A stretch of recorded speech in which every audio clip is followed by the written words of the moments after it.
one that no one knows, okay? Linda has an envelope that you're going to be putting in her here in a second. That said, it was a very competitive process. We were impressed, the judges, with the high caliber and transformational work of the 62 nominations. Because of COVID, there were more nominations this year than before, and from all the regions. So it was really hard on the scoring system. So, for the hardest. From amongst the 10 regional winners, the judges selected one project to receive the national award. The selection was also very difficult and very competitive, but there can only be one national winner. This project won because of its scope, its depth, and its inspiration, and it's really exciting. The envelope, please. You got it. It is. No, that's Johnny Carson's show. Sorry.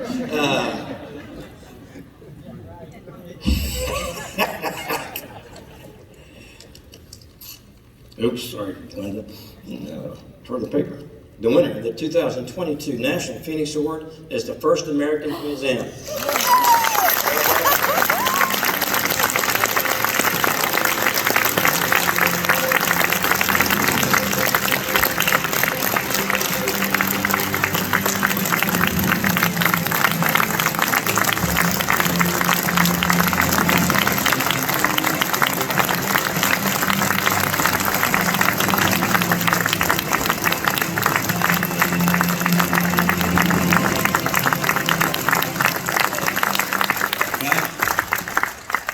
It really does feel like the Academy Awards now, and I want to say, vive la home, and that means thank you from the bottom of our hearts. And this unexpected and a very great honor, and this is not only a great honor for First Americans Museum and our tribes here in Oklahoma, but it's also a great honor for Oklahoma City. And we've had great leadership, the last several mayors here.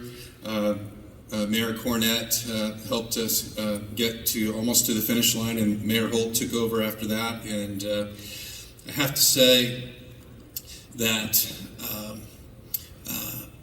this award really, I want to, we talk about revitalization of a community in a city, but I like to say it's vitalization, because it's not revitalization. Oklahoma City has never been better than it is today.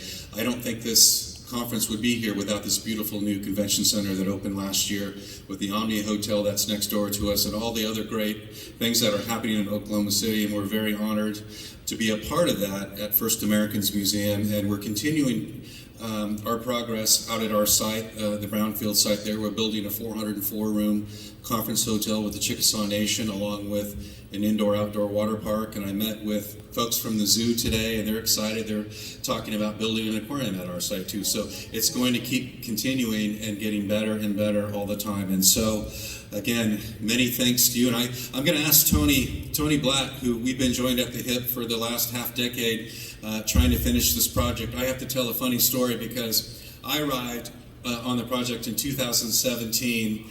Ground was broken on the project in 2005, and then stalled out a little bit in 2012. Well, this project started before this existed, before the smartphone or the iPhone existed. And I remember sitting down with Tony, we were looking at the plans, and when I came on board, and I remember looking at the lobby. Some of you were at the museum the last few days. There's a lobby area near the restrooms. I looked at the plans, and there was a bank of payphones in there. And I thought, well, the times have changed. And so we actually swapped out those payphones for water bottle filling stations. And we made, all the lighting was incandescent lighting, and we changed everything to LED. But it's been a real honor and pleasure to work with the gentleman behind me and all the project partners to make this happen. At this time, I'd like to ask Tony to mention some of our partners that helped us along the way. Thank you.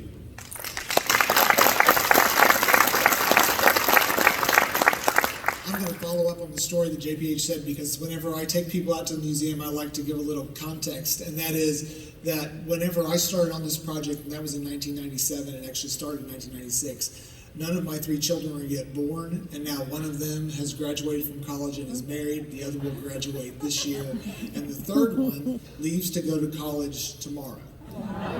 If the project started today, it would be finished in 2045.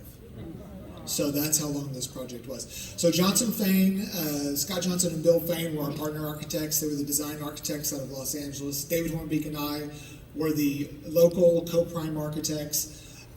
We had fantastic partners in all aspects. Hargraves and Associates was our landscape architect. Stantec was our MEP architect. Cosimo and Mark Parrott were the two that worked with us daily. We had Jim Ziner with Nabi Youssef out of Los Angeles with our structural engineer. Ralph Applebaum Associates was our exhibit designer. Bennett Clausen was our acoustical consultant. Lesober and Sovich, Rick McHenry, who has since passed away, was our kitchen consultant. We had a fantastic team of people, and they all chose to stick with the project through completion. When it's extended over 13 phases, over 20 years, you're doing it out of labor of love and out of family.